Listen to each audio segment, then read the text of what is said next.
ব্যাংকটা ভাঙে ফেলাইলা, টাকা পয়সা জমতো, বাড়ি গাড়ি করতা।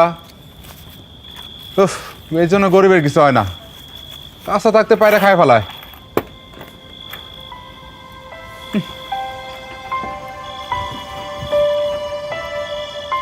জন্মসূত্রে পাওয়া ছেঁড়া ফাটা ভাঙা চোরা একটা জীবন, জোড়া তালিতে আর কতটুকুই হয় উত্তরণ। সন্তাপের মূল কারণ বেশিরভাগ মানুষের মরণও ভালো না।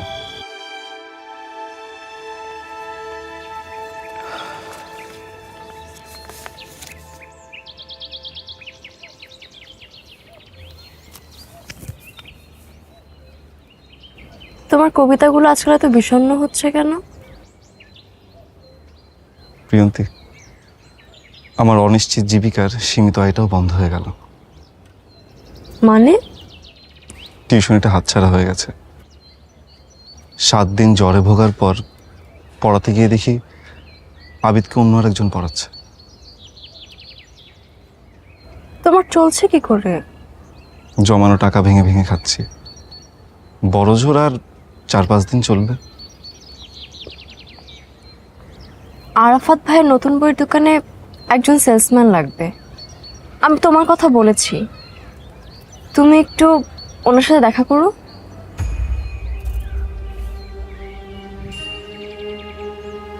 আরাফাত ভাইয়ের দোকানের সেলসম্যান? হ্যাঁ, এটা তো সাময়িক, ভালো চাকরি পেলে ছেড়ে দিবে।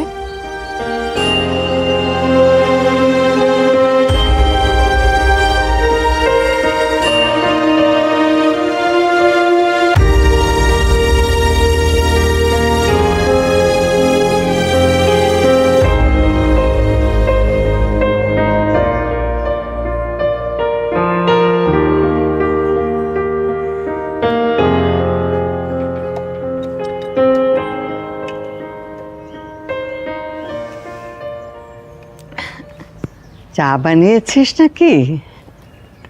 হ্যাঁ, খুব সুন্দর গন্ধ বের হয়েছে। তোমাকে তো বললাম, এমন ভাবে মানা করলে যেন চায়ের সাথে তোমার কত বছরের রাগ। চায়ের গন্ধে আর থাকতে পারলাম না রে। জানিস, তোর দাদা যেন আমার জন্য এমনি করে চা বানাতো। দাদা তোমার জন্য চা করে আনতো? হ্যাঁ রে, সকালে চোখ মেলতেই দেখতাম উনি চা বানিয়ে আমার মাথার কাছে দাঁড়িয়ে আছে। আমি মাঝে মাঝে রাগ করে বলতাম, আচ্ছা তুমি 7 সকালে পাকঘরে গেলে কিসের জন্যে?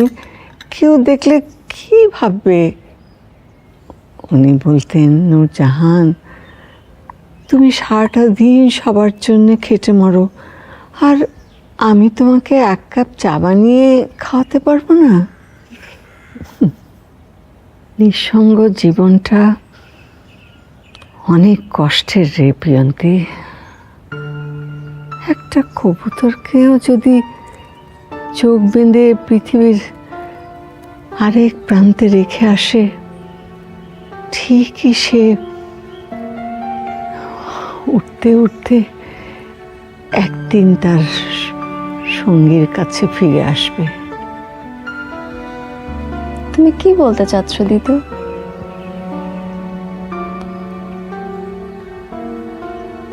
তোর সামনে সারাটা জীবন পড়ে আছে।